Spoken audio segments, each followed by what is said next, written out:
In this video, I'm going to talk about the 3 points listed just above me, and you can see the times if you want to skip right to that section.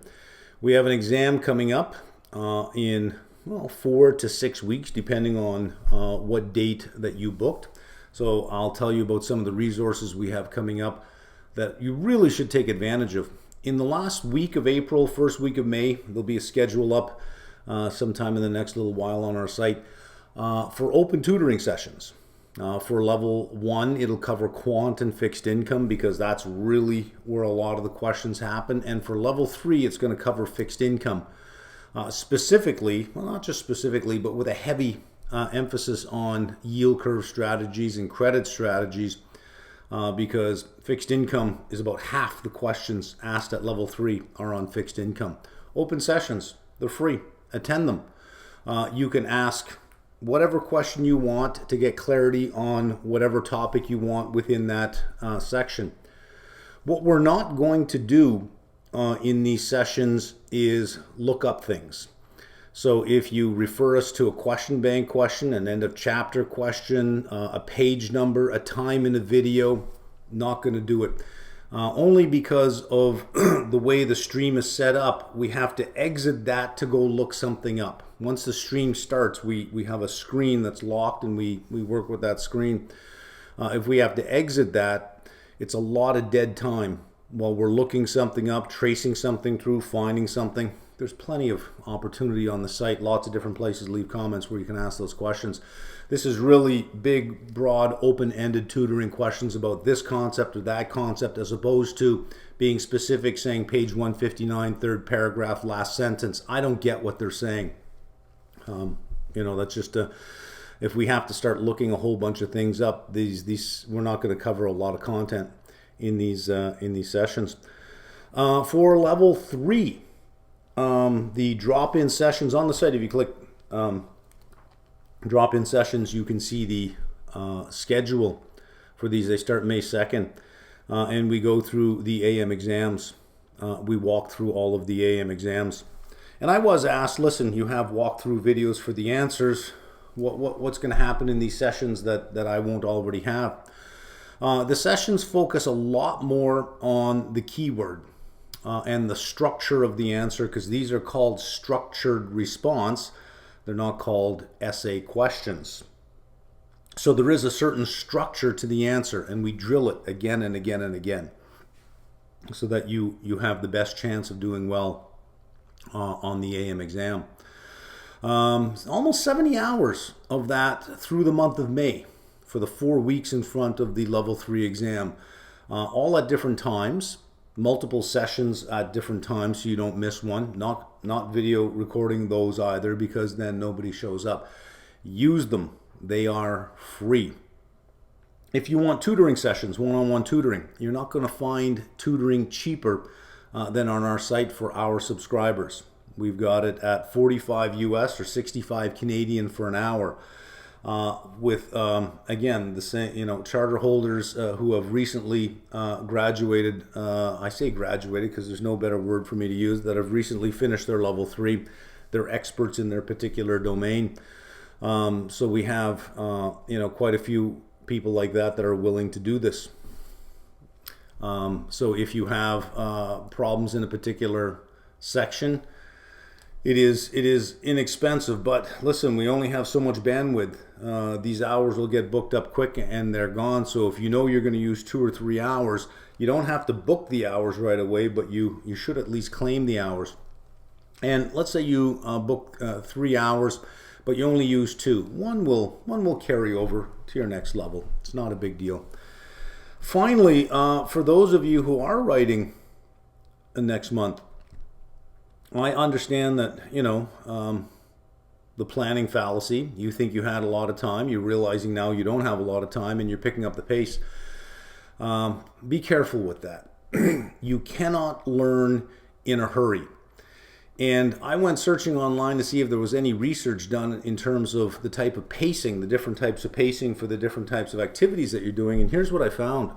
Normal rate for learning, 100 to 200 words per minute. Normal reading speed, 400 words per minute. Reading for learning, 100 to 200 per minute. Normal reading, 400. Which means if you're reading for learning, you have to go at about 25 to 50% of the normal speed at which you read. Speed reading is approaching 500 and up. There are some people who can read up to 1,400 words a minute. That's crazy. But 500 words and up, above 500, you're not reading for learning. You're barely reading for comprehension. It's more like scanning the words to see if anything jumps out at you. You can't get through this content at that pace. Slow down. There's no point racing through taking an hour and racing through things, because it's an hour of wasted time. You're better off going slow and saying, look, I'm only going to get 10 pages done in this hour, and I know that, but I'll know those 10 pages, I'll understand those 10 pages, the other 20, well, I'm not going to get to. But if you were speeding through all 30 pages, you wouldn't get any of it anyways. So it's better to know some of it quite well than to know go through all of it and hardly know any of it. The other benefit of reading slower is, as you understand this stuff, it becomes a joy learning, because it's just coming to you. You're not struggling, it's not frustrating, and you end up finding time for the things that you enjoy. And we enjoy things that we're good at. We don't enjoy things that we're not good at. So if you find learning quantitative analysis very frustrating, it's going to be hard to carve out the time and to put in the time without your mind wandering, because you're already coming to it with I don't want to do this. But if you go through it slowly and you're understanding it as you go, even though you're going at a slow pace that you might not get everything covered, you'll find that it's easier to come up with time, because you don't mind going back to something that you're good at. All right, we'll leave it there. Lots of resources for level 1 and level 3 for the exam coming up. Upcoming results for level 1, level 2. I don't know what to expect. I've been asked this a few times. What do you think the passing score will be? I don't know. I haven't seen the exam. I have nothing to compare it to. I haven't seen the exam as iterations from previous exams to see how the questions have evolved. So your guess is as good as mine. Pick a number out of a hat, anywhere from, I'd say, 1 to 50, and that could be, well, not as low as 1%, but let's say 20 to 50, and I think that anywhere within there is fair game. So that's a 30% range. So any number you pick has a 3.3% probability of being right. That's about as close as I can get on that. Following from what I just said, if you pass and you know you're going on to the next level and you know what you want to do, don't wait. That's how you buy yourself the luxury of time to go slow, is by buying yourself the luxury of time. Then you can go slow. If you didn't make it, I see no reason why you would go past August. You can't take May, but you can do August. I would think that you do either level 1 or level 2 again in August, because you're not starting from scratch. So 4.5 months is a good enough time. If you have passed and you're going from level 1 to level 2, I'd probably consider November. If you haven't already began a tapering strategy into level 2, 4.5 months, especially the summer, I'd think about November. And if you're level 2 to level 3, I'd be thinking about February, level 3, because August, 4.5 months, I wouldn't feel confident with that again, especially summer. And I'm going to layer something else on top of that. If you have a job in the markets, in any capacity in the markets, it is not going to be easy for the next few months. The Fed is on the march. Volatility is here. Lots of risk factors in the world to pay attention to. Lots of heightened risk premiums in the world as well. Earnings coming up. Anybody who's in the market is probably going home almost on a nightly basis, emotionally exhausted. Especially on a Friday. When you get home on Friday, it is like, the week is over. I don't know that I would have the weekend in front of me to hit the books, knowing that that's going on, because I need the weekend to catch up. I need the weekend to reassess and reevaluate what's been going on, to think deeply about the markets, because it's my job. So if you are in the markets, and you're thinking 4.5 months sounds good. I have a full-time job. It requires me to be on top of things, and summer is coming up. No, yeah, I think that is too aggressive, especially with a market that is not going to just, be calm. It is going to be volatile, and I'm on the fence on which way we're going here on it, and how it's going to unfold. I just know it's not going to be smooth. So something to think about. I think we'll calm down later into the third and fourth quarter once we get some more clarity behind us and the data starts to point to a particular type of trend. I think we'll be okay. But until then, your job is probably going to require more of your attention than you probably want. Either way, pass or do not pass. Once you know what you're doing, buy yourself the luxury of time, because then you can go slow. And that's how learning is done. It's done at a slow and steady pace, not a sprint. All right? And finally, for those of you who do not know, as of last Friday, our business was acquired by a larger company called CeriFi, which also owns Bionic Turtle, by the way. So we're, in the same building now. And there was a lot of press releases over the last week, so I'm sure many of you know. I've been following the chatter and following the comments in different places. There seems to be a concern that, whenever this happens, whenever a larger business buys a smaller one, the quality drops and the price goes straight up. I can assure you that is not going to be the case with us. We were very careful. We had other opportunities. This was not the only firm that had considered making an offer for us. We've been asked to dance a number of times, but we have a list of things that are extremely important to us. And when we began this process with this company, I said, look, these are the things that that are important to me. These are the things that I want solved, because we had some growth issues. We were bumping up against the limitation in being able to find resources, especially in IT. So we knew that we were going to outstrip our resources at some point. So I said, we need this solved, and we need to stay true to our mission. And our mission being to deliver overwhelming value. So I described our business model and what we believed in. And, their reply was, look, you got to where you are because of what you were doing. And they have one overriding principle that really made it easy to make the decision, and that is do no harm. So some comments I read were, the price is going to go straight up. Well, listen, prices increase over time. Yeah, you're going to see that happen, but I don't want anybody saying, oh, well, it's because of this. We already knew for 2023 that we couldn't continue at the current pricing we have, because everybody that does business with us has raised their price. And our business model is cost plus, which means we look at how much things cost and we say, there we go, that keeps us in business. Other ways of pricing is value-based, where we think, well, how much value do you receive, and let's make you pay for that value. Our mission is to deliver overwhelming value, which means we're a ratio. The numerator of the ratio is value. The denominator is cost, value over cost. And as long as that ratio continues to increase, we are true to our mission. So yes, there will be price increases coming, only because we're cost plus and costs go up. But we've telegraphed this as early as, I think, last November, December, we started telegraphing this out. But the numerator is what I focus on. That has to increase at a faster rate. So let me just list off some of the things that you'll expect to see. I made a list over here so I don't forget anything. More seminars. I put one up just this past week. It's in level 1 quant and level 2 quant.